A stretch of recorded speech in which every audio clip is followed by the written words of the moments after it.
Bon, vous avez réussi à modifier voilà, l'aspect des titres le premier niveau. Parfait. On revient sur nos pages, là. Voilà, nos pages ici. Le texte, c'est du faux texte, apparemment. On va le remplacer. Vous allez mettre l'outil texte n'importe où dans le texte ici. N'importe où.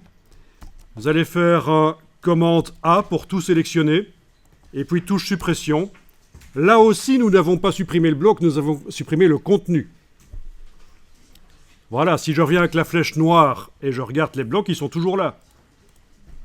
J'ai simplement cliqué avec l'outil texte dans le bloc. J'ai fait commande A pour faire édition, tout sélectionner. C'est à ça que ça correspond en fait. Et puis, j'ai enfoncé la touche suppression et le texte est parti. Parfait.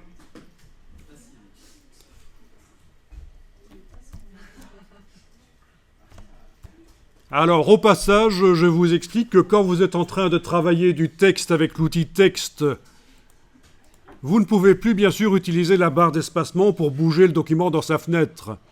Dans ce cas-là, vous allez devoir enfoncer la touche Alt pour arriver à bouger le document dans sa fenêtre. Donc, systématiquement, quand vous êtes en train de travailler du texte avec l'outil texte, pour bouger dans la fenêtre, ce n'est plus la barre d'espacement, c'est la touche Alt. Logique, hein, puisque ça ferait des espaces, la barre d'espacement, comme son nom l'indique.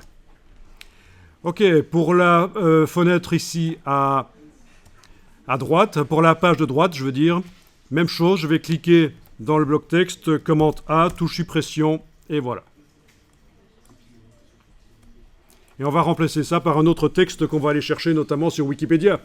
Alors, je vous conseille d'utiliser éventuellement Firefox pour aller chercher le texte.